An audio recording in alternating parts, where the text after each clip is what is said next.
नमस्कार बंधुरा आमी संगमित्रा आमार এই নিরামিষ সহজ রান্না চ্যানেলে আপনাদের সবাইকে স্বাগত। আজ আমি রান্না করছি রুটির জন্য মুগ ডাল দিয়ে ঝিঙের ঘন্ট। আপনারা নিরামিষের দিনে খুব সহজেই বানিয়ে নিতে পারেন এই রেসিপিটি।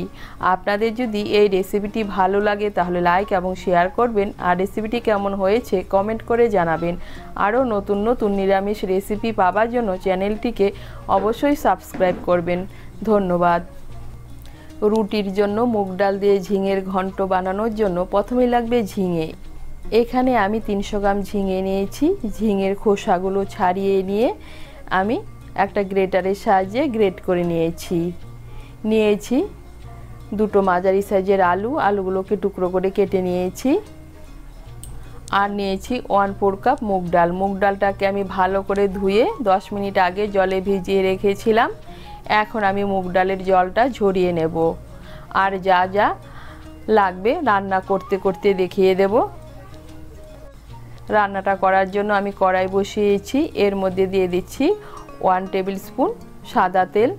তেলটাকে ভালো করে গরম করে নেব। এই দেখুন তেলটা ভালো করে গরম হয়ে গিয়েছে। এর মধ্যে প্রথমেই আমি আলুগুলো ভেজে নেব। এখানে আমি দুটো মাঝারি সাইজের আলু নিয়েছি। আলুগুলোকে টুকরো করে কেটে নিয়েছি। এর মধ্যে দিয়ে দিচ্ছি সামান্য একটু নুন আর সামান্য একটু হলুদ গুঁড়ো। নুন আর হলুদ গুঁড়ো মিশিয়ে নিয়ে আলুগুলোকে লাল করে ভেজে নেব। নুন আর হলুদ গুঁড়ো মিশিয়ে নিয়ে আলুগুলোকে লাল করে ভেজে নিয়েছি।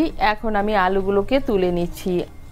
আলু ভাজার পর কড়াইতে অনেকটা তেল রয়েছে, তেলটাকে একটু কমিয়ে নিচ্ছি। তেলটাকে কমিয়ে নিয়েছি। এখন কড়াইতে 1 টিস্পুন তেল রয়েছে। এই তেলের মধ্যে রান্নাটা করব। এর মধ্যে দিয়ে দিচ্ছি একটা তেজপাতা, একটা শুকনো লঙ্কা, 1/4 টিস্পুন গোটা জিরে। ফোড়নটা দিয়ে একটু নাড়াচাড়া করে নিয়ে এর মধ্যে দিয়ে দিচ্ছি 1 টিস্পুন আদা বাটা। আদা বাটাটাকে মিশিয়ে নেব। মিশিয়ে নিয়ে আদা বাটাটাকে একটু ভেজে নেব।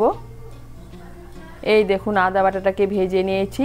এখন এর মধ্যে দিয়ে দিচ্ছি জল ঝরানো মুগ ডালটাকে মিশিয়ে নেব। মিশিয়ে নিয়ে মুগ ডালটাকে ভালো করে ভেজে নেব। এই দেখুন মুগ ডালটাকে ভেজে নিয়েছি। এখন এর মধ্যে দিয়ে দিচ্ছি স্বাদ মতো নুন, দিয়ে দিচ্ছি 1/4 টিস্পুন হলুদ গুঁড়ো আর 1/2 টিস্পুন লঙ্কা গুঁড়ো। মিশিয়ে নেব। মিশিয়ে নিয়ে মুগ ডালটাকে আর একটু ভেজে নেব। এই দেখুন মুগ ডালটাকে আর একটু ভেজে নিয়েছি। এখন এর মধ্যে দিয়ে দিচ্ছি জল। এর মধ্যে দিয়ে দিচ্ছি 1 কাপ জল। জলের পরিমাণটা একটু কম দিতে হবে, কারণ ঝিঙে দেওয়ার পর ঝিঙের থেকেও কিন্তু অনেকটা জল বেরোবে। জলটাকে মিশিয়ে নেব। মিশিয়ে নিয়েছি। এখন এর মধ্যে দিয়ে দিচ্ছি ভেজে রাখা আলুগুলোকে মিশিয়ে নেব। মিশিয়ে নিয়ে আঁচটাকে মিডিয়াম করে 5-6 মিনিটের জন্য ঢেকে দেব। আঁচটাকে মিডিয়াম করে 5-6 মিনিটের জন্য ঢেকে দিয়েছিলাম। এই দেখুন ডালটা হাফ সেদ্ধ হয়ে গিয়েছে। এখন এর মধ্যে দিয়ে দিচ্ছি গ্রেট করে রাখা ঝিঙেটাকে ভালো করে মিশিয়ে নেব।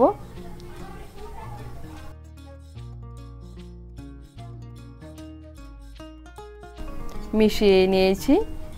এখন এর মধ্যে দিয়ে দিচ্ছি চিড়ে রাখা দুটো কাঁচা লঙ্কাটাকে মিশিয়ে নিয়ে ঝিঙে আর ডালের জলটা পুরোপুরি শুকিয়ে যাওয়া পর্যন্ত রান্না করে নেব। এই দেখুন ডাল আর ঝিঙের জলটা প্রায় শুকিয়ে গিয়েছে আর ডালটা সেদ্ধ হয়ে গিয়েছে। ডালটা সেদ্ধ হবে কিন্তু একদম গলে যাবে না। এখন এর মধ্যে দিয়ে দিচ্ছি স্বাদ মতো চিনি। চিনিটা অপশনাল, আপনারা যদি পছন্দ না করে না দিলেও চলবে। আমি যেহেতু এই তরকারিটা রুটির জন্য রান্না করছি তাই এর মধ্যে একটু চিনি ব্যবহার করছি। আর দিয়ে দিচ্ছি 1 চামচ ঘি। মিশিয়ে নেব। মিশিয়ে নিয়ে আঁচটাকে বাড়িয়ে আরও 1-2 মিনিট রান্না করে নেব। এই দেখুন আঁচটাকে বাড়িয়ে আরও 2 মিনিটের মতো রান্না করে নিয়েছি। আর তৈরি হয়ে গেল রুটির জন্য মুগ ডাল দিয়ে ঝিঙের ঘন্ট। আপনারা এভাবে নিরামিষের দিন মুগ ডাল দিয়ে ঝিঙের ঘন্ট বানিয়ে খেয়ে দেখবেন, খেতে কিন্তু অসাধারণ লাগে। তৈরি হয়ে গেল মুগ ডাল দিয়ে ঝিঙের ঘন্ট।